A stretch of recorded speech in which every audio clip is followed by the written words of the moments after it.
coucou tout le monde, aujourd'hui on se retrouve dans une nouvelle vidéo et comme vous l'avez vu dans le titre, on va parler book haul du mois de mai, on va parler de mes achats réalisés au mois de mai. J'ai été vraiment raisonnable. Bon, je vous avoue qu'à la base, dans le book haul, je crois, du mois d'avril du coup, je vous avais dit que j'allais recevoir 4 livres de la part de la collection R et que j'allais en acheter un ou deux moi-même. C'était pas ça du tout, ou en tout cas je n'ai pas reçu les 4 livres de la collection R, il y a un petit décalage parce que il y a des sorties qui sont pour mi-juin, donc ils n'ont pas encore été reçus par la maison d'édition, donc je vais les recevoir plus tard. J'ai reçu 2 services de presse et j'ai acheté 4 livres. Oui, vous avez bien entendu, j'ai acheté 4 livres. En même temps, le 30 mai, j'ai appris que j'étais en arrêt maladie à cause de mon épaule et c'est présente. Si vous voulez en savoir plus, il va y avoir une vidéo vlog qui va sortir où je vous raconte un peu plus ma vie parce que c'est pas sur cette vidéo que je vais vous raconter ma vie. Mais du coup, je suis en arrêt maladie et du coup, pour me remonter le moral, je suis allée en librairie et j'ai acheté 4 livres. 4 livres au lieu d'un. Ouais. Et j'ai acheté un livre également quand je suis partie en vacances avec ma belle famille.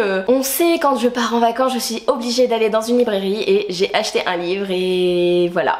voilà, j'ai pas d'autres explications. Du coup, c'est parti pour vous présenter 7 livres qui ont rejoint ma pile à lire au mois de mai. On va commencer sans plus tarder et tout d'abord par les services de presse de la part de la collection R que je reçois à titre gratuit et je remercie infiniment la collection R pour cette confiance depuis plusieurs années. J'ai tout d'abord reçu le Graal. Quand je vous dis le Graal, vous êtes censé savoir de quel auteur je parle. J'ai reçu le dernier tome en date de Victor Dixon, donc Le Tombeau des Immortels, c'est Vampiria America, c'est le second tome du second cycle, donc publié chez la collection R dans sa version brochée, mais je me le suis aussi procuré dans sa version reliée. Je vais vous tourner un petit réel sur l'unboxing de ce colis car j'ai craqué pour le pack. Et puis pour un pack pas des moindres, pas n'importe lequel, pas le plus petit, mais bon, vous verrez tout ça très prochainement. Du coup voilà, le second tome est dans mes petites mains, je vais réécouter le premier tome en audio et enchaîner avec le second tome en audio, mais j'ai tellement hâte de me replonger dans cette histoire. Vous pouvez lire chaque cycle indépendamment, sachez que la saga va comporter 12 tomes, 4 cycles de 3 tomes. Le premier cycle étant composé de la cour des ténèbres, la cour des miracles et la cour des ouragans. Le second cycle c'est le tombeau des immortels et celui-ci du coup le tombeau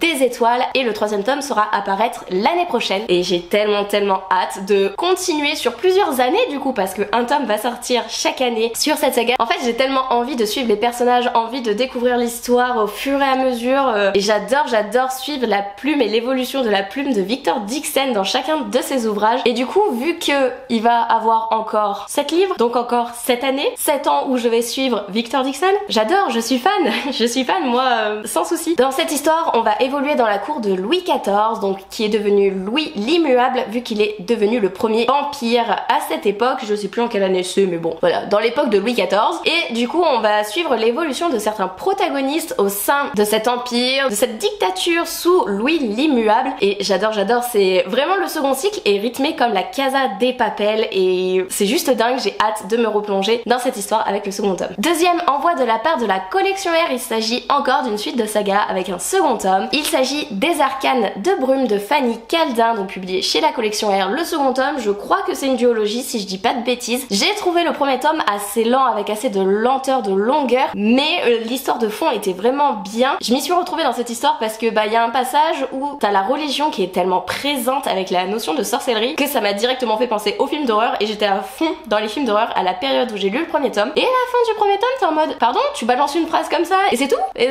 la suite est ici. Du coup j'ai hâte de me replonger dans cette histoire où on va suivre Pita qui vivait à la rue, qui a aidé une vieille dame à échapper à un homme qui lui voulait du mal et la vieille dame était sur le point de mourir, elle lui a légué ses cartes et pour survivre Pita va devenir cartomancienne ou du moins va essayer de lire les cartes ou faire genre qu'elle sait lire les cartes pour gagner son gagne-pain, se nourrir et se loger et tout ne va pas se passer comme prévu. Elle va aller d'embûche en embûche, de péripétie en péripétie et elle va découvrir que peut-être elle a des dons de cartomancienne pardon et je vous avoue que j'ai bien accroché quand même malgré les lenteurs et on sait que les lenteurs et moi je déteste ça. Donc si j'ai tenu le bon bout avec les Arcanes de Brume, ça vous donne une idée des lenteurs.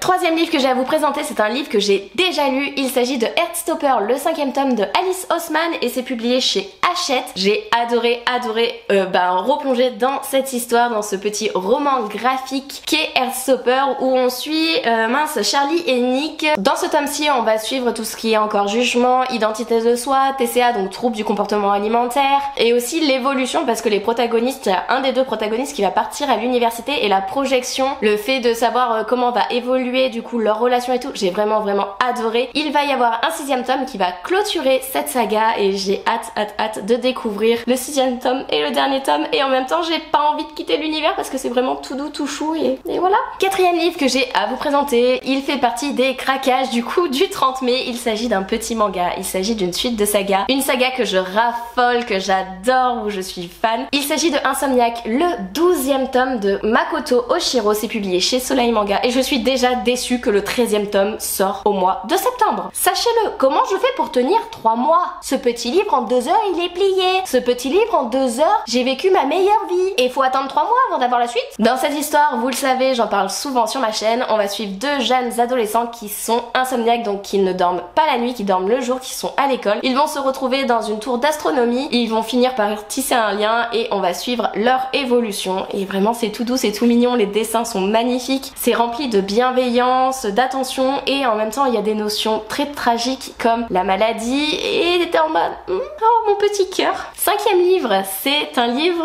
pour lequel je ne devais pas craquer, parce que vraiment il y a la notion de Dieu dans ce livre, mais en fait à force de vous écouter en parler, de vous écouter me pitcher le livre, vous me donnez tellement envie, et j'ai craqué, je suis tellement faible. J'ai craqué pour Divine Rivalité de Rebecca Ross, c'est publié chez De Saxus, et je vous avoue que le côté épistolaire m'a fait d'autant plus craquer. Je savais qu'il y avait cette partie épistolaire, mais la notion de Dieu me freinait beaucoup, et finalement il est là en version Tok Tok, toujours sous blister, je ne l'ai pas déballé. Je vais pas vous lire le résumé, mais par contre je peux vous lire: aucun dieu, aucune guerre ne pourra les séparer. Donc on sait qu'il va avoir une histoire d'amour. C'est une duologie, si j'ai bien vu, sur Livre Addict, et j'ai tellement hâte de me plonger dans cette histoire. Attendez, je le déballe, je veux voir en fait l'intérieur. Je veux voir comment le côté épistolaire a été présenté. Oh qu'il est magnifique, oh qu'il est magnifique, oh quelle petite beauté. Ah vraiment, j'aime beaucoup. J'aime bien la présentation aussi du sommaire, c'est con hein. Alors, est-ce que c'est sous forme de carte? C'est juste écrit dans une typographie différente. La présentation est pas ouf, mais je trouve ça chouette que ça soit dans une autre typographie que l'italique. C'est juste écrit genre la police c'est Arial, et il y a une autre police, vous voyez ce que je veux dire? Et je trouve ça chouette, et j'adore, et deux rivaux, 2 histoires, 2 cœurs, une destinée. Ok, je crois que j'ai bien fait de craquer. Vraiment, je m'en serais arrêtée à la notion de Dieu, il serait pas là. Mais on va essayer de vous faire confiance, ou en tout cas je vais essayer de me faire confiance à moi-même, de vous avoir fait confiance sur les résumés que vous m'avez fait, et que finalement j'ai craqué. Est-ce que vous avez compris ma phrase? J'espère. 6e livre que j'ai à vous présenter, c'est le seul livre que je devais acheter pour le mois de mai. Il s'agit du 4e tome, je crois, de la saga Le sang et la cendre, donc c'est La guerre des 2 reines. C'est écrit par Jennifer L. Armentrout, publié chez De Saxus. J'avais adoré le premier tome que j'ai lu en lecture commune avec Lucy and the Book, et là d'ailleurs on va commencer le tome 2 sans plus tarder en lecture commune, et vraiment si j'adhère autant au tome 2 qu'au tome 1, je vais continuer dans la lancée, parce que là j'ai trop attendu, il y a encore des souvenirs qui sont là, mais je vais devoir aller lire un résumé spoilant pour pouvoir enchaîner avec le second tome. Et je me dis, c'est une saga, je crois qu'il y a 5 ou 6 tomes, si à chaque fois je laisse un an et demi entre chaque tome, ça va être très compliqué de me souvenir de tous les éléments, de toutes les petites choses importantes, donc du coup autant lire dans la foulée la saga, bon peut-être laisser 4-5 livres entre, mais ne pas attendre un an et demi avant de lire la suite. Et le 7e et dernier livre que j'ai à vous présenter, c'est une BD, c'est une suite de BD, il s'agit de Déranger, le second tome. C'est écrit par Manon et Greg Blondin, c'est publié chez Bambou Édition, et j'avais adoré le premier tome, et du coup quand j'ai vu qu'il y avait un second tome, j'étais en mode mais what, trop bien. Petite anecdote, l'auteur et l'illustrateur viennent à Clermont-Ferrand le 8 juin, mais le 8 juin je ne suis pas là, je suis à Paris, et du coup je suis en mode je suis dégoûtée. Je suis ravie. Bon bref, c'est pas grave, j'aurai d'autres occasions de les rencontrer, notamment peut-être au SLPJ, j'espère, c'est un petit peu le lieu, non? Du coup on va suivre une protagoniste qui est assez décalée, qui est vraiment drôle, qui ne se plaisait pas dans son boulot, dans sa vie, qui commençait à être en dépression, et il y a sa marraine la bonne fée qui est ici présente, qui l'a aidée à réaliser ses rêves, à prendre confiance en elle, à être bien dans sa vie. Et du coup dans ce second tome, je pense, j'espère qu'on va suivre l'évolution de la protagoniste, notamment avec un autre protagoniste où j'étais en mode j'adore. Bref, j'ai hâte de découvrir cette BD qui va sortir sans plus tarder de ma pile à lire. Voilà, ce petit book haul est terminé. J'espère que la vidéo vous aura plu. N'hésitez pas à me dire s'il y a des livres qui vous font envie, s'il y a des livres que vous avez lus, si vous pensez que je vais adhérer ou pas du coup. N'hésitez pas aussi à me dire s'il y a d'autres livres que vous avez acquéris au mois de mai, des sorties du mois de mai ou pas d'ailleurs. Comme petit emoji, on va mettre encore une fois soit le petit billet de banque, soit la petite bourse. N'hésitez pas à commenter, liker et à vous abonner si vous le souhaitez. Et ça sera tout pour cette vidéo. Je vous laisse, je vous fais des bisous et je vous dis à une prochaine vidéo. Bye!